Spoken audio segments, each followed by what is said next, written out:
2.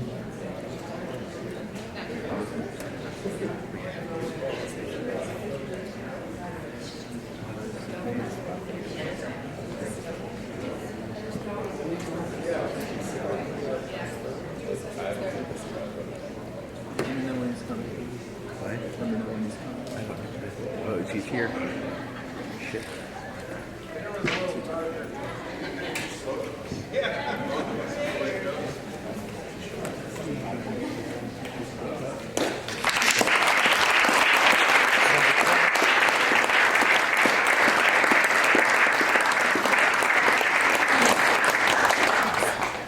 Happy Congress Day, everyone. I'm Natalie Ginty with the Drake Law Republicans. Thank you all for coming. I'm going to be brief.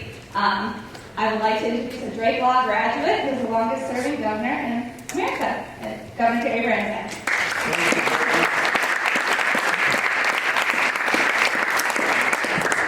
Well, it's great to be back at the Drake Law School.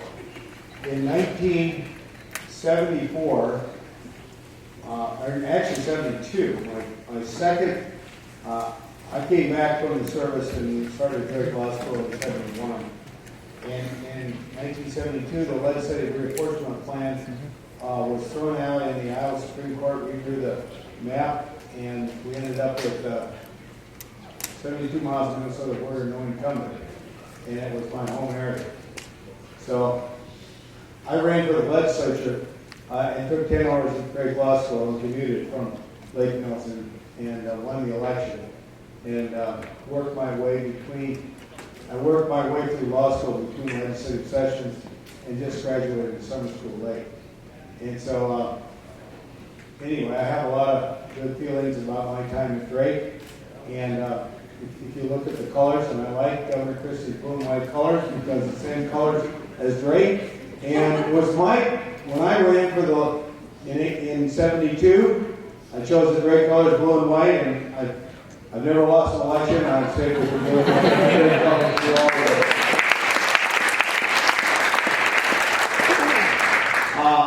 I have the great honor of introducing Governor Christie. In the year 2010, when I was recruited, actually by a couple of Drake Law students to come back and run again. Michael Blueslow and Ted Stopulus were seniors here at Drake Law School, and they started moving on Facebook to draft me to come back and run for governor during the summer of 2009. And they got 10,000 people to sign up. Now, they weren't old enough to vote, and Facebook didn't exist when I was governor before. And they, among other people, convinced me that I ought to do this. And I did. I came back and ran for governor and was elected. But the story about those two is, after I got elected, I said, okay, you got me into this. I want you on the staff. Michael Blueslow is now the chief of staff, and Ted Stopulus, our legislative liaison. In that 2010 campaign, I had seen election night 2009, Governor Chris Christie defeated incumbent Democratic governor in New Jersey, a state that was in real financial trouble. And he had the guts to come in and make the tough decisions, veto tax increases, and focus on bringing that state's economy back. He's led his state through natural disasters and made a lot of tough decisions. I have a great deal of respect for his leadership. And then he went on to become the chair of the Republican Governors Association. And when I ran for re-election in 2014 for a sixth term, unprecedented sixth term, I met with Governor Christie and I said, Governor, I hope that the Republican governors will give me some help real early, and if you do, you won't have to worry about me later, and you can focus on other states. And that's exactly what Governor Christie did. He came in 2010 and did a great event for us right on the eve of the election. In 2014, he helped me in many ways early on, and then as the campaign was going on later on, he called me back from time to time to see how things are going. And I said, well, things are going great. You don't need to worry about us. And he was focusing on helping other states like Michigan and Wisconsin and Florida and Kansas where they had close races. But he also was able to not only help us maintain the Republican majority we elected in 2010, but he was able to, as the leader of the RGA, help us win Illinois, Massachusetts, and Maryland, states that nobody thought Republican governors could win. So he is a great team player. He's a heck of a hard worker. He's a wonderful friend. He also came and spoke at the Education Summit when we launched our efforts to really reward teachers that take on more responsibility, our teacher leadership and compensation program. So he was there to help us launch that as well. I guess I have a lot of respect for governors. And here's a governor of a difficult state. He's got a Democratic House and Senate. I mean, that's probably the understatement of the year. But at any rate, I'm really proud to welcome my friend back to my alma mater, the Drake Law School, the governor of the great state of New Jersey, Governor Christie.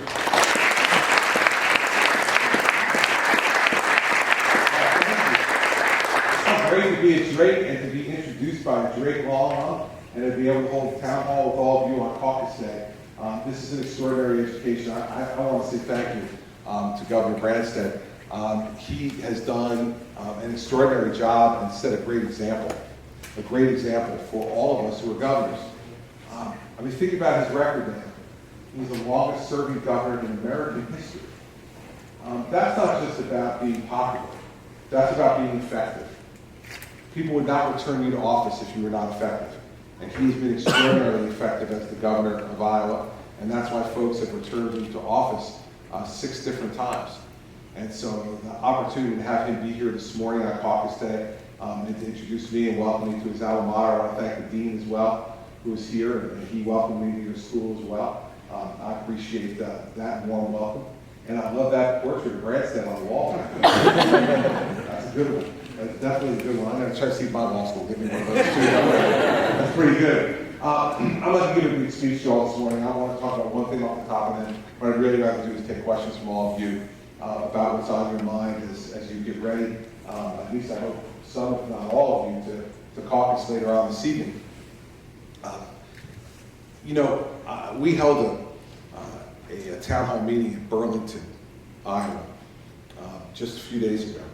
And during that town hall meeting, a gentleman raised his hand, and I called on him. And he said to me, Governor, I'd like to know what kind of commander-in-chief you're going to be. And this is personal to me. He said, because in 4 months, my wife and I are sending our son to Iraq. And he sat down, and I looked next to him, and there was his wife who was sitting next to him, and she was crying. And at that moment, I ceased being a presidential candidate, and I reverted to my natural state, which is a father.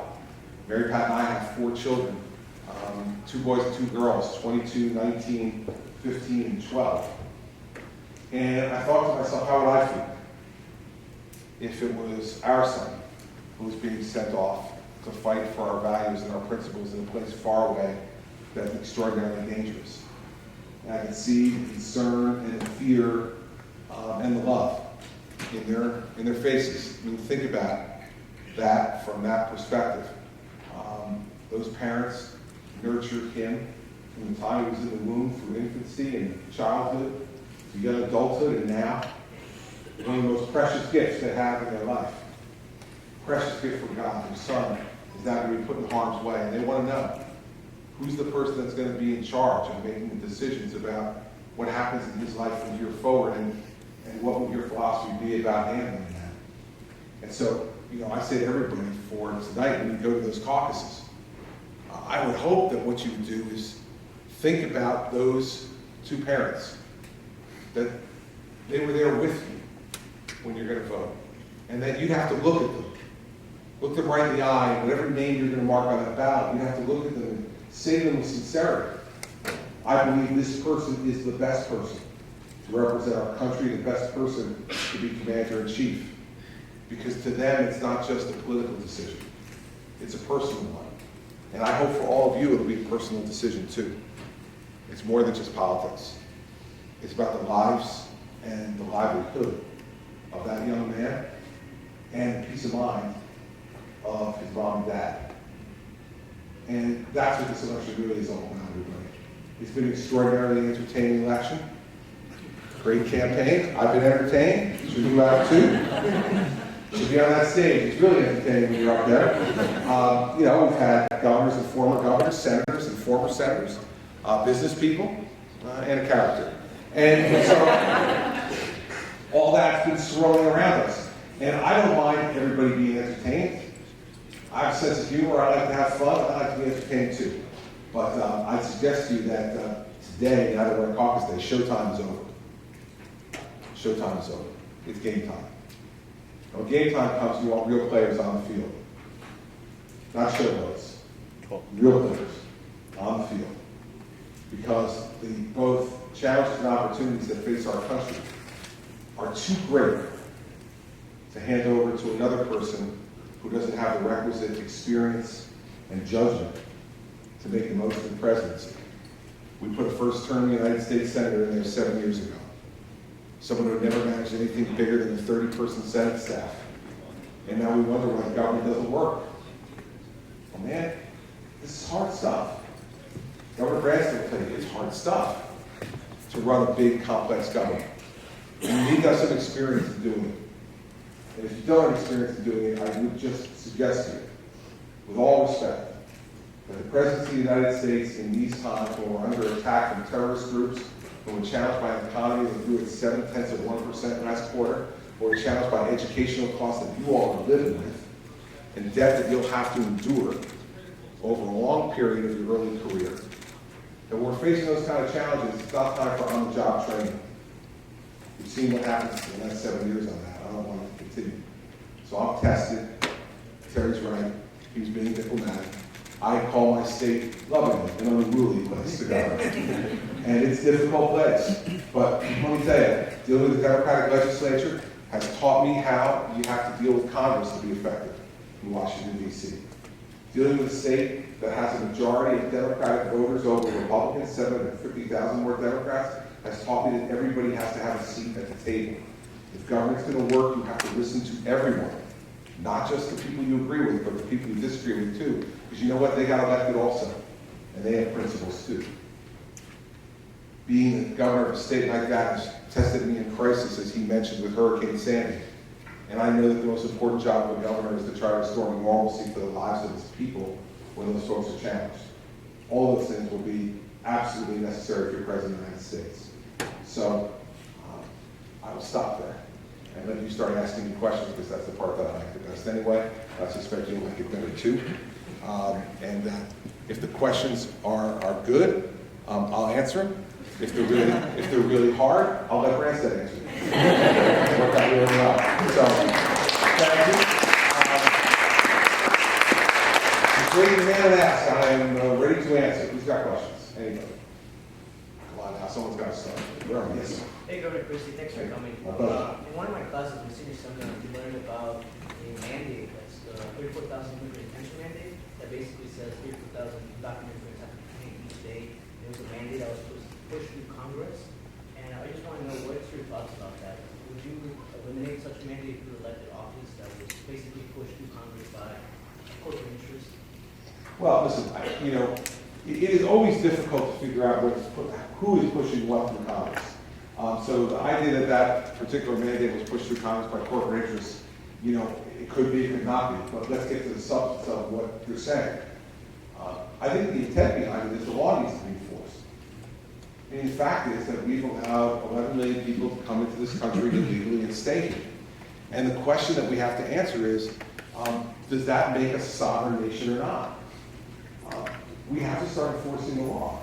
Now, I'm not one of these people who's going to say that we're going to deport 11 million people in 2 years. Because you've heard one candidate this way say. That's 15,000 people a day, every day for 2 years. It's never going to happen. Nor would you like the way that would look. The question becomes, do we have to make progress towards enforcing the law and letting people know that there is a legal way to come to this country? And that America, every year, welcomes tens of thousands of people here legally, both for permanent status and for temporary status on visas. We can't continue to do that and be that generous as a country if we are not going to enforce the law against others. So as to that particular statute, I'd have to take a look at it, or a regulation, whichever it is. I'd be happy to take a look at it and give you an opinion. I haven't heard of it before. But I would tell you that the general principle I would follow here is the one that needs to be enforced. Because we have to give fairness to the people who are outside of the country waiting in line to come in. We're not taking advantage of pursuing residency here in the United States illegally. And that's what I would approach it from a philosophical perspective. Thank you. Sure. Other questions from anybody? Yes, sir. I'm interested in criminal justice issues. I know you're a former U.S. attorney. I am. So I wonder what emphasis or de-emphasis in criminal justice issues would you filter down to the Justice Department of the U.S. attorney? One of the big things that I would want to focus on is kind of a different approach to the way we're enforcing drug laws in our country. I am absolutely in favor of strict enforcement of our drug laws, but I do believe that the incarceration of folks who are nonviolent and non-dealing has been a failure. This idea that everyone involved with the drug trade, whether you've been violent or not, or whether you've been a dealer or not, that they have to go to prison, I think has been a wrong decision in our country. It was well-intentioned, but it hasn't worked out. And what we have is people who have a disease. They're committing petty crimes in order to support their habit. Those people need to get treatment, not incarceration. So in New Jersey 3 years ago, I advocated for a law and passed and signed into law that says that now in New Jersey, for any first-time, non-violent, non-dealing drug offender, you do not have a prison sentence. You get mandatory inpatient drug treatment in all 21 counties in our state. What have we seen that's happened in the last 3 years because of this? You've seen crime go down 20%. You've seen our prison population go down over 10%. What's that allowed us to do? I announced 2 weeks ago in my State of the State address that we've closed a state prison in New Jersey. And what we're going to do with that state prison is refurbish it and turn it into a drug treatment facility for folks in the criminal justice system. So that if you have a drug addiction problem anyplace else in the state prison system, you will be transferred to this place. We'll have 700 beds ready to give you certified drug rehabilitation therapy at the end of your sentence, so that when you leave and go back into society, hopefully we'll give you the tools you need to be able to deal with your addiction, so you can become, once again, a productive member of your family first, and of our society in general. Second, we also, 18 months ago, I ordered that Narcan, the antidote for heroin overdose, be purchased and distributed to every law enforcement agency in the state of New Jersey. And that everyone who has not yet been trained be trained on the administration of Narcan. What's happened in the last 18 months? In New Jersey, we've administered it 7,500 times. In 18 months, we've saved 7,500 lives. And what's happened in New Jersey for the first time in 4 years? The first time in 4 years, overdose deaths in New Jersey went down, not up. There's a population decline, crime decline, overdose deaths decline. That's what I want to bring to the United States from a criminal justice perspective. We need to understand that this is a disease, and that we have to stop the stigma that goes along with coming out of the shadows and getting treatment. And we're losing too many lives. Too many families are being broken up because of this disease. And so what I'd like to bring emphasis to, there's a number of other things to do, but the first one that comes to mind is to change the way we approach dealing with drugs in this country. We need to get people treatment. If we do, I think we're going to save lives and save families. And there's nothing more important to America's success than having strong families in this country as the foundation for a strong economy, a strong national defense, and a strong education system. And that's what I'm doing on the criminal justice side. Yes, ma'am. Governor, I grew up in New Jersey. I'm from Bayonne. So All right. I know what you're talking about when you talk about New Jersey. I have concerns about the rhetoric about women's health, the seeming to ignore women's health issues in order to close Planned Parenthood and limit access to contraceptives and to abortions for those who choose it. And I wanted to know, New Jersey is not as rabid as other states on these issues, but especially the New Jersey Supreme Court, but I wanted to hear your position on poor women having access to health care through Planned Parenthood and others. Well, first of all, poor women have access to health care in New Jersey in two different ways. One, through Medicaid, which has been expanded in my administration. Secondly, they have it through federally qualified health clinics, which serve in over 115 locations in New Jersey and that are funded at a greater rate by the state than they ever have been in my administration. I do not need to continue to fund Planned Parenthood to take care of women's health issues.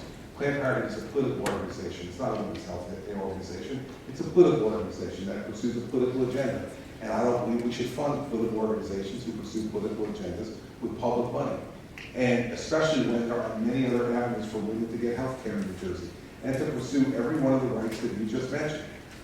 In fact, they're going to get it better because the idea that Planned Parenthood provides women's health care is a fallacy. You have all these people saying Planned Parenthood provides mammograms. Planned Parenthood has never provided one mammogram in their existence, not one. What they do is they refer people to other places for the mammogram. The fact is that federally qualified health clinics in New Jersey, they provide mammograms. Medicaid coverage provides mammograms. And so this is a political thing. So let's stop acting as if it's something that's not political. It is completely political. And if you have an agenda that favors Planned Parenthood, then you support Planned Parenthood funding. And if you don't believe that's appropriate, you don't. And by the way, I haven't believed it was appropriate since the mid-1990s. And back at that time, I was pro-choice. And I didn't think it was appropriate for our county government to fund Planned Parenthood. Because I don't think we should be funding organizations that have a political agenda with taxpayer money. Especially when there are other avenues and other ways for everyone to get health care in this state. In my state, not just women, but women and men. You go to federally qualified health clinics, women and men can be covered by Medicaid coverage. And they can get health care for the entire range of the challenges, not just for women's health issues. So see, I think that you empower women by treating women just like you treat everyone else. And not trying to make this a special or a different problem. It is not. It is a health issue. And for those health issues, they have a number of places to go. Medicaid physicians and federally qualified health clinics. Planned Parenthood, if they want to continue to provide the services that they provide, they should do so by getting money from folks in the private sector who support their mission. And if they do, they have every right to exist and be able to do that, but not with public money, in my view. That's why I've been funded in New Jersey for 6 years. Not only because I disagree with it, but because it's a repetitive expenditure of money. I'm already spending $100+ million on federally qualified health clinics and even more money on Medicaid. And then they want another $7.5 million. $7.5 million for Planned Parenthood in New Jersey. Well, that's a relatively small amount of money. That's a symbol. And it's a symbol for supporting the organization that I do not support, or do I think people in my state need to support with their taxpayer money. If they want to support it, they should support it with their own private money. Yes, sir. A number of recent high-profile killings going on in the African American and police officers in this country have caused considerable concern in the African American community regarding the role of race players in policing, particularly when it comes to the applications of the force. Do you believe these concerns are legitimate, and if so, as president, what would you do to alleviate these concerns? Well, listen, I think that anytime someone loses their life at the hands of anyone, it's a concern of government. Whether you lose your life at the hands of a police officer, or whether you lose your life at the hands of a drug dealer, or whether you lose your life at the hands of someone committing domestic violence, every one of those things is a concern of government because I believe life is precious. Every life is precious. No matter where that person lives, no matter where their family comes from, every life is precious. Now, what would I do as president? I would appoint an attorney general and give him or her one specific instruction. Apply the law equally to everyone. Equal justice under the law. If a police officer acts outside the law, he or she deserves to be prosecuted for that action. And if others act outside the law who are not law enforcement, they deserve to be prosecuted for their actions. I do think that this administration has jumped to conclusions and almost always sided against law enforcement in their initial jump to conclusions. And the FBI director has now concluded that he thinks that's creating a chilling effect in law enforcement. The law enforcement officers are now afraid to get out of their cars and do their job, and we're seeing an increase in crime in certain places in this country. I think as a result, and I agree with the FBI director on that, we should decide things based upon facts, not based upon the first report that we hear on MSNBC. And I think all too often this White House has responded as if whatever is first reported on MSNBC or CNN is facts. I'm a prosecutor. I realize that it takes time to figure out the facts. That's why we do investigations. And that's why everyone has the presumption of innocence. Everyone. Whether you wear a badge or not. And so that presumption of innocence is extraordinarily important as a foundation for an effective criminal justice system. Everyone deserves to have that presumption. I think unfortunately many times the White House has not given that presumption to law enforcement officers. And that sets a bad precedent in this country. because it undercuts law enforcement's ability to be part of the community and be part of the positive effect of keeping people safe. So in the end, I think this is about applying the law equally to everyone, regardless of race, regardless of gender, regardless of national origin, and regardless of what your occupation is. And so for me, bad police officers deserve to be prosecuted. Drug dealers deserve to be prosecuted. Other citizens who break other laws deserve to be prosecuted. But they deserve first a presumption of innocence, and second, that the government meet its obligation to prove their guilt beyond a reasonable doubt to a jury of their peers, and not to make judgments based upon the first thing you see on the TV news. And I think all too often in our society right now, that is just inundated by 24/7 news, we wind up making judgments much too quickly on a lot of these circumstances, and we wind up with investigations get concluded at times to be forced to call different conclusions into effect. We should all take a deep breath, relax, and let the system work. It's not a perfect system, but it is the best system that anyone's ever devised to allow for there to be justice in the world. And for those of you who are here studying at law school, you're a part of that. And you're going to be a part of that if you choose to be. Try to make sure we do it from the defense side or the prosecution side, that everybody has a role in trying to make sure that the Constitution is followed. I think if we follow those principles, and that's what I would follow as president, and what I would ask my Attorney General to follow, in fact, demand that my Attorney General follow, then I think we can restore some sense of fairness and order and justice to what's going on, and lower the temperature of what's going on in many places across this country. Because it's destructive to those neighborhoods, and it's destructive to lives to not be able to have a good relationship between any community and its law enforcement community. So that's the way I'm kind of trying to approach it after having done it for 7 years. I think I know a little bit about it, and I think we should lower the temperature on that. If we don't, we're going to wind up making the situation worse rather than better. But absolutely required in that equation to lower the temperature is not only the reality, but the perception by everyone in the community that the law is being applied equally to everyone. If you don't have that, it undercuts the basis of being able to have a peaceful and a just society. You'll be part of it too, as with anybody else here who decides to spend part of their life helping to enforce the criminal law or to defend those who are caught in the criminal justice system. I suggest to all of you who are involved in getting a law degree that you should spend some part of your life doing that. Those 7 years that I spent doing that were some of the most rewarding and productive of my life, and made me feel good every day about going to work. And so getting a law degree is not just about making money. It's also about contributing something back. And I think the more people that have the sensitivities that you just expressed who get involved in the system, the better the system's going to be. And so I would hope that all of you would spend at least part of your career contributing something back in that way. We need good, young, smart people with a sense of fairness and justice in that system, and I hope that you all will consider doing it. Thank you. Consider that. Hi, Governor. My name is Gabe. I'm 23 years old, and I've been a proud Republican my whole life. But I talk to a lot of young people, including Republicans, who with the rise of Donald Trump making comments like shoot somebody on Fifth Avenue and not leave voters. The rise of right wings like Ted Cruz making carpet climbing comments and some of those things. I'm very concerned about the push of some candidates moving to the right side of the party, and maybe even concerned about the future of the Republican Party. What do you say to those young people who are kind of lost in that right now? Don't vote for those other people. I mean, seriously, I mean, that's the answer. The answer is that, like, listen, everybody's all upset right now because the polls show those two guys ahead. Okay, well, we'll find out tonight, right? And by the way, tonight will be the first of 49 contests that are going to happen before a Republican nominee is ultimately determined. If you're concerned about that, go work for a candidate that you don't think represents those values. Not only vote for him, go work for him or her. You know, this is a democracy. And right now, if you're concerned about those voices, then raise your voices louder. Make your actions represent the things you're concerned about.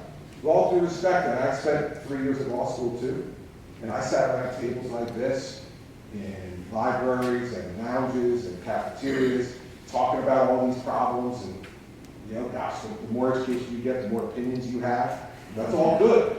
But you got to do something to put that into action. If you're really concerned about it, if you feel it in here, and I don't disagree with any of what you just said, but the way to fix that is to get involved.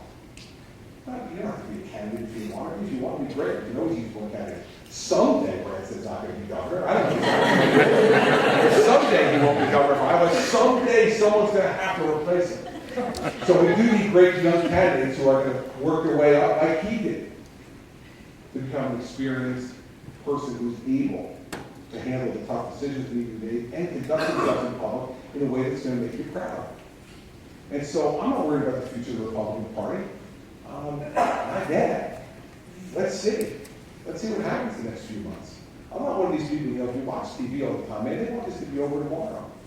They don't really, but that's the way to get back to the set. This is the most important election tonight that we've ever had. Until New Hampshire next Tuesday, that will be the most important election we've ever had, which will be the most important until South Carolina week on Saturday, and that will be the one that will determine the race. Let me tell you something. Governor Branson and I have been in enough elections over our lives that we know that what makes the difference in elections are two things.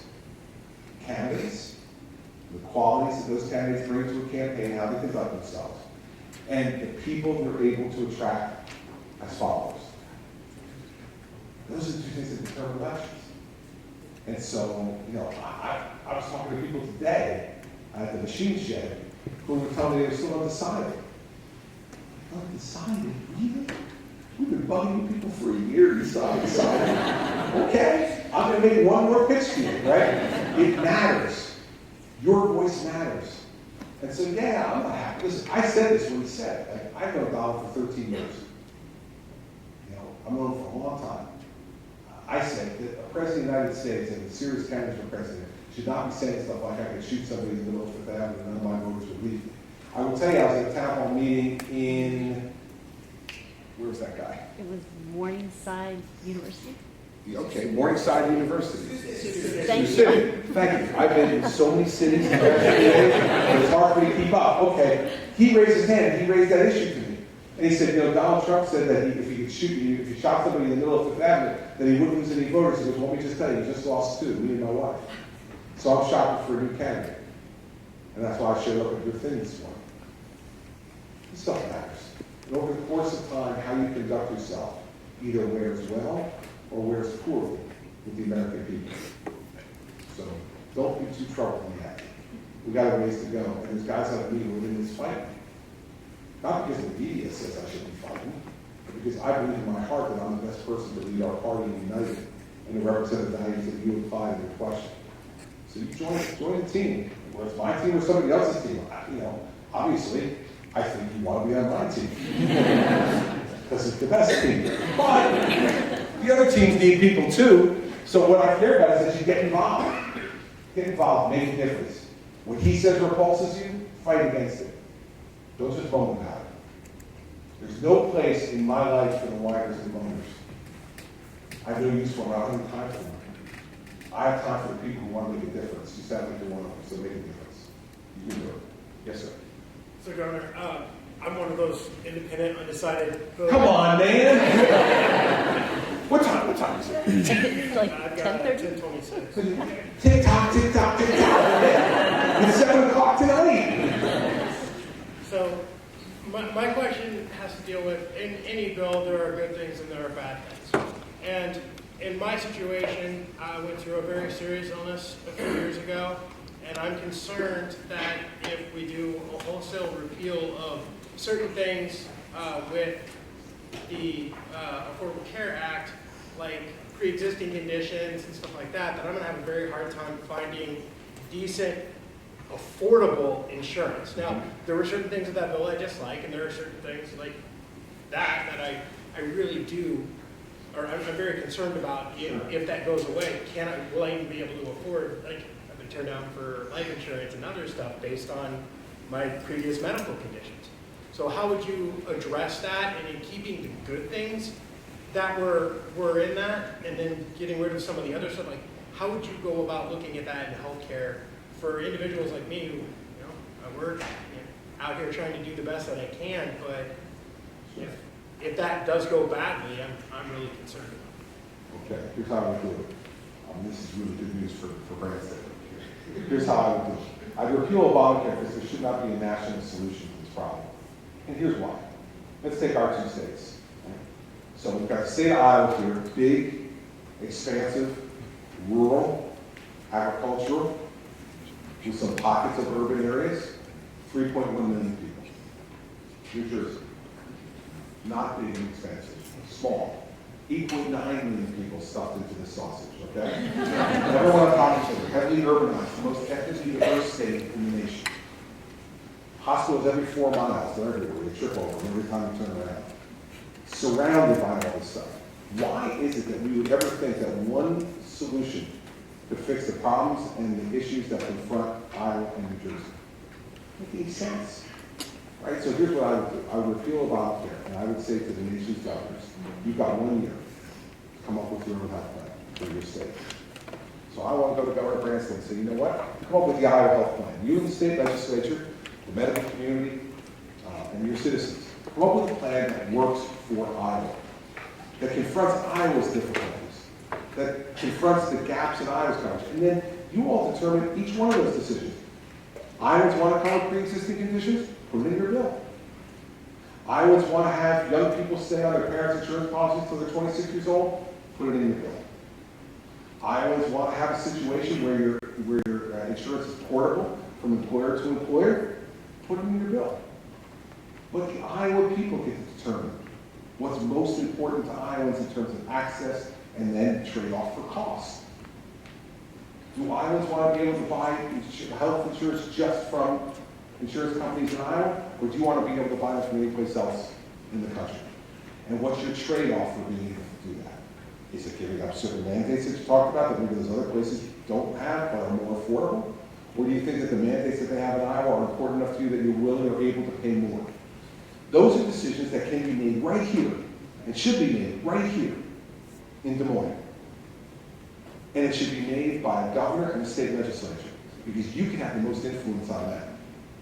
Your ability to influence what happens at Health and Human Services in Washington, if it's not zero, it's as close to zero as you could possibly get without being zero.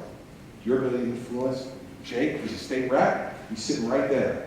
He's going to have to vote on any of those bills. You're going to be able to go to his district office. You're going to see him at the dry cleaners or the deli or the football game on a Friday night or the basketball game on a Saturday night. You're going to go to him and talk to him about your particular situation, the one you just outlined today. And say, listen, it's really important to me, and people situated like me to have this type of coverage. You're going to be able to influence him. He's going to listen to you. And by the way, if he does something you don't like, I don't wish this on him, but you can vote him out if you wanted to. HHS, you're not moving those votes. We need to get back to a state solution. And each state is so different. Think about the difference between Iowa and New Jersey. Then let's throw Wyoming in there. Let's throw California in there. Texas, Florida. Such different states. How could there be one solution to that problem? What you wind up with is a monstrosity like Obamacare that doesn't keep its central promises. Remember its central promises. You keep your doctor if you like it. You keep your health plan if you like it. And it'll be less expensive. They're 0 for 3, man. They're 0 for 3. That doesn't mean there aren't some good ideas in there, like you pointed out. Fine, those good ideas. Branstad will say those if the people of Iowa believe that they're the right things to do and are necessary. And one last thing, philosophically, the 10th Amendment to the Constitution says if any of these powers are not directly delineated, they revert to the states. I've read the Constitution cover to cover. There's no mention of health care in there. And so this really is a state responsibility, not a federal responsibility. And I think that's the way you deal with it, and the way you'll have the most influence over it, and that's what I handle as president. So it doesn't mean that if you repeal Obamacare, that all those things that you like about Obamacare are going to go away. What it means is your state's going to decide which ones are most important and which isn't, and your voice can be raised on that, and the voice of interest groups that represent folks like you will be in those hallways. I guarantee you will be in the hallways of the State House in Des Moines when that bill is being negotiated. Everyone's going to have a say. And in the end, the legislature will put something on his desk, and if he likes it, he'll sign it. If he doesn't, he'll veto it. And then you'll have more of a conversation. But that's the way the system works, and it should work that way, and that's the way it will work best. And I think everybody, each individual state gets to model the plan that they want for their citizens that work best for their citizens, and that's the way I would handle it. You tell me I can take one more question, which means I'll take 2. It's because, I want to prove I'm still the boss. So, go ahead. How do you cut spending in New Jersey, and how will you transfer that to the federal government?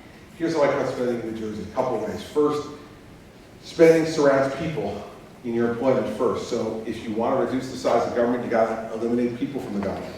So I didn't lay anybody off in the last 6 years in New Jersey, but we have 10,000 fewer employees today than we did the day I walked in. How'd that happen? People retired. People quit to go to other jobs. I don't replace them. In the main, I don't replace them. When I do, the mandate I give to my cabinet officials are consolidate jobs, get greater efficiencies, and operate the same type of services with less people. And you can do that. If you make that a goal, you can do that. And we're now operating the government with 10,000 fewer people than we had 6 years ago. The second way you do is you just have to make choices. When I came in, I mentioned before, I had an $11 billion deficit on a $29 billion budget. That's very ugly. Terry will tell you, 11 billion on 29 billion. There's no good way to go after that, none. So here's what we did. I sat down for the first 6 weeks of my governorship, 3 days a week, in my treasurer's office room, as a brand new governor who understood a little bit about budgeting, but I'd been a federal prosecutor. So I said, okay, we gotta go through this line by line. I said, line by line? I said, yes. And we had at that time $29 billion budget, that's a lot of lines. We cut 800 programs. In that 6 weeks, 18 sessions, they asked me line by line, here's the program, here's what it is, here's how much it spends, yes or no, yes or no, yes or no. 800 times I said no. Now, every one of those programs had a constituency, but it wouldn't have been in the budget. And so believe me, did I hear it afterwards. Emails, letters, phone calls, protests on the steps of the Capitol, all the rest of it. But when you're in that bad situation, you have to put the blinders on and just say, this is what we need to do, because otherwise we're going to have to raise taxes. And in my state, taxes and fees have been raised by the state 115 times in the 8 years before I became governor.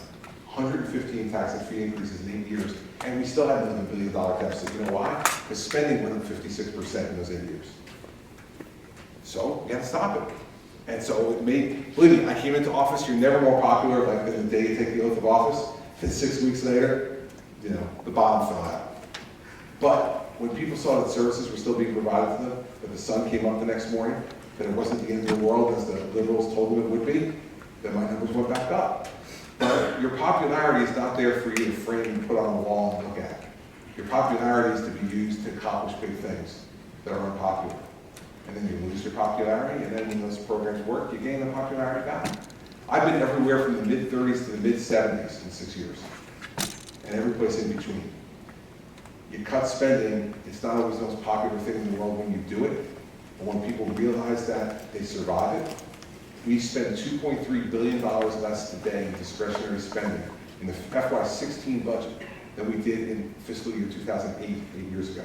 And that's not like less of an increase, that's actual fewer dollars.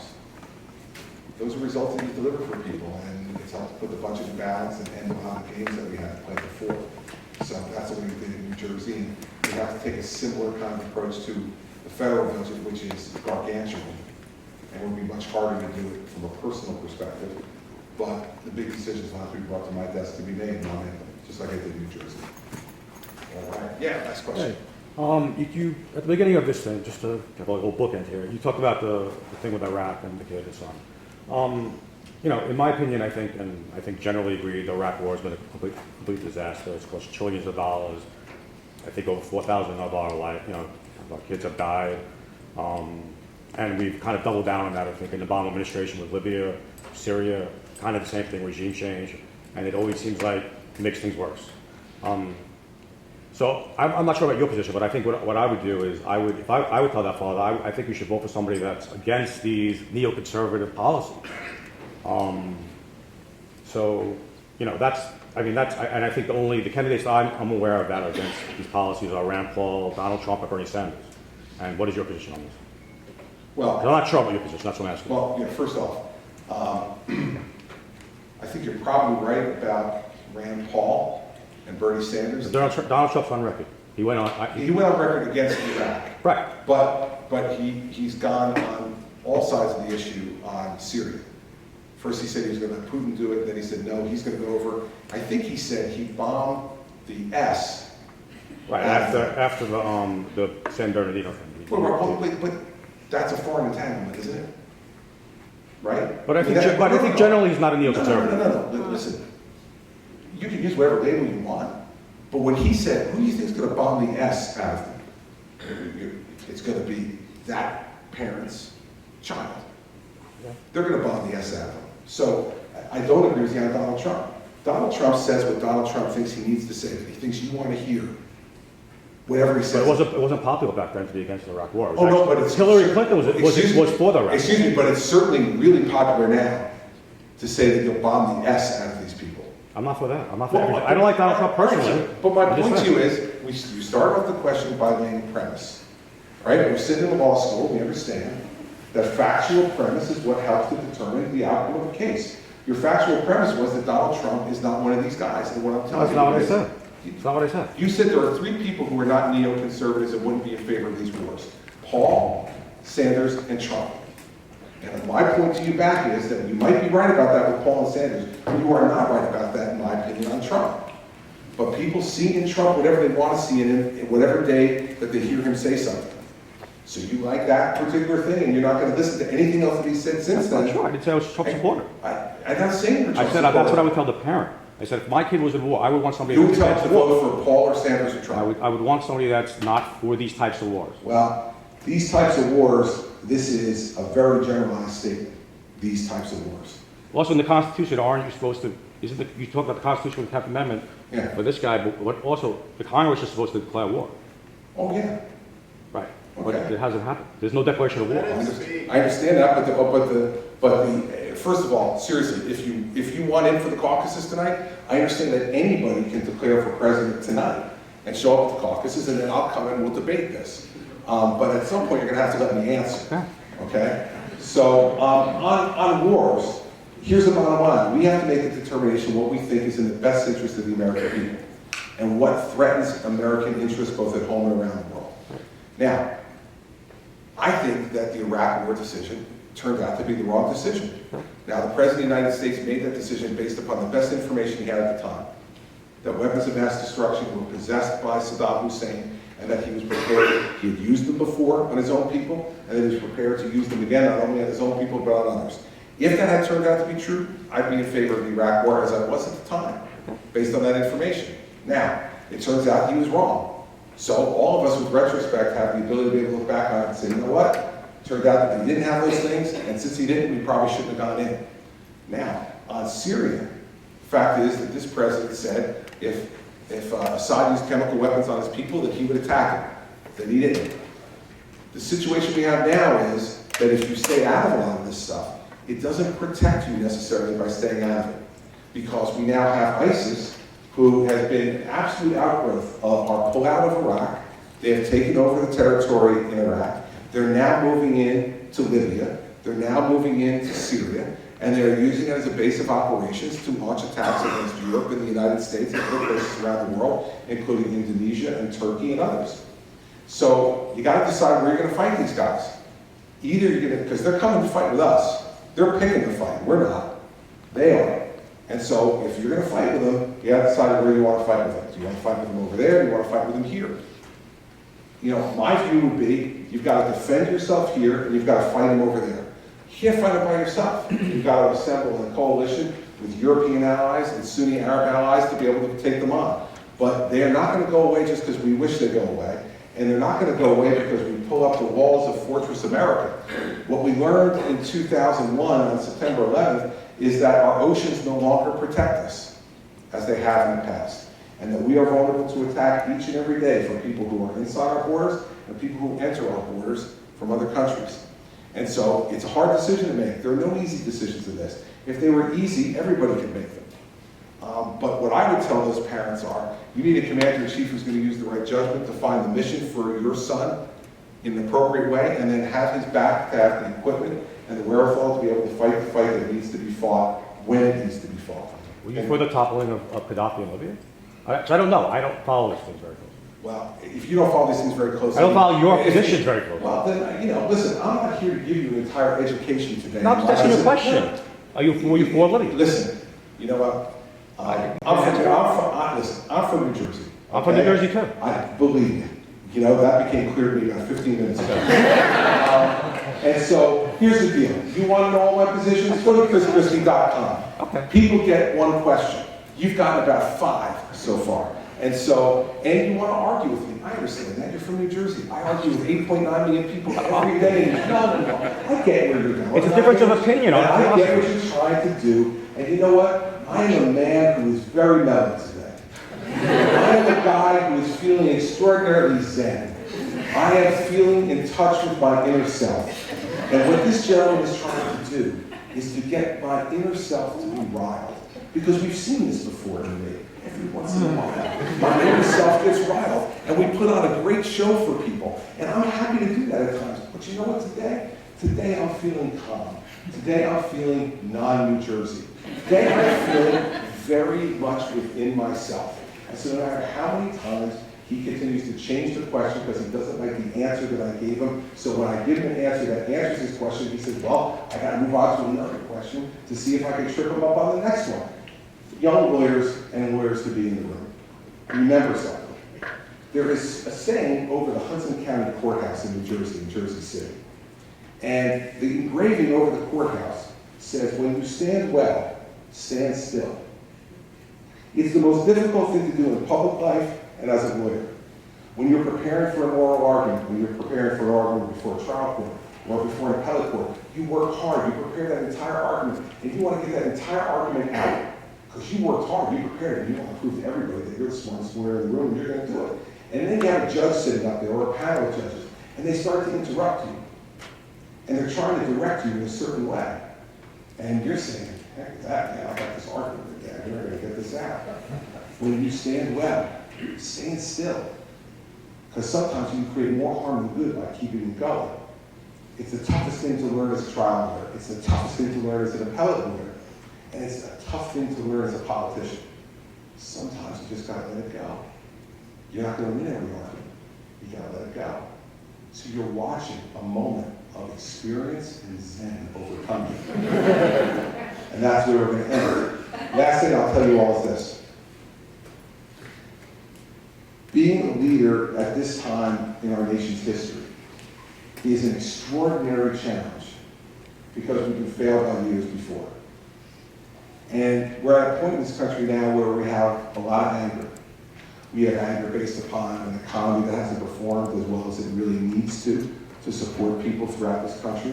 We've been failed because of what this gentleman raised about a law enforcement system that not everybody in the country feels as if is fair and just and treating them equally. We're angry because we've had entanglements around the world that haven't turned out the way we wanted to, and it's cost treasure and lives. We're upset and scared because we have terrorists who are coming into our country, threatening our lives and our well-being and our way of life. And we have a political system that at the moment, because of the stage of this process that we're in, seems disjointed and angry and bickering. And this guy's back there is worried about whether the Republican Party's going to fall apart at the seams because of some of the louder and more unreasonable voices. And we all think, how can we make this better? The way we can make it better is by being involved, by bringing our voice to the matter, and fighting for the things that we believe in. Democracy is the greatest system in the world, not because it doesn't make mistakes, but because it's the best system for correcting mistakes once mistakes have been made. And so we need to work together to fix these problems. We need to reach across the aisle to fix these problems. Republicans have to work with Democrats, and Democrats have to work with Republicans. Now, I've learned that in New Jersey because I have no choice. If I wanted not to work with Democrats, I would be sitting by myself most of the time. So you've got to reach out and work with people. But what I've learned going through that process is that's what America needs to do too. Doesn't mean you abandon your principles. You don't. But you recognize that other people have principles too.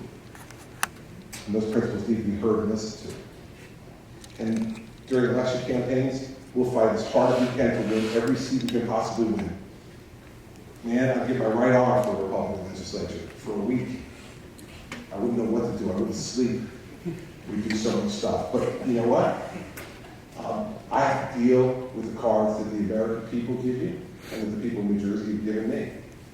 But it doesn't mean you don't try to change it, but once they make a decision, you've got to go work with the cards they dealt you and make the best of that. That's the attitude and approach I bring to the press. And all of you, for us to be able to do that, because you're involved.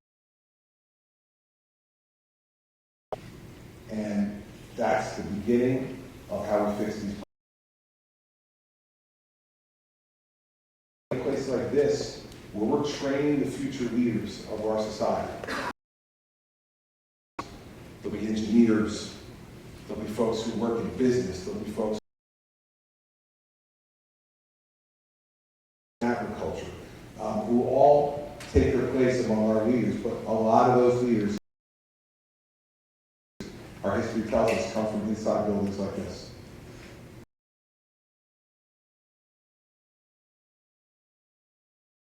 Get a training and a background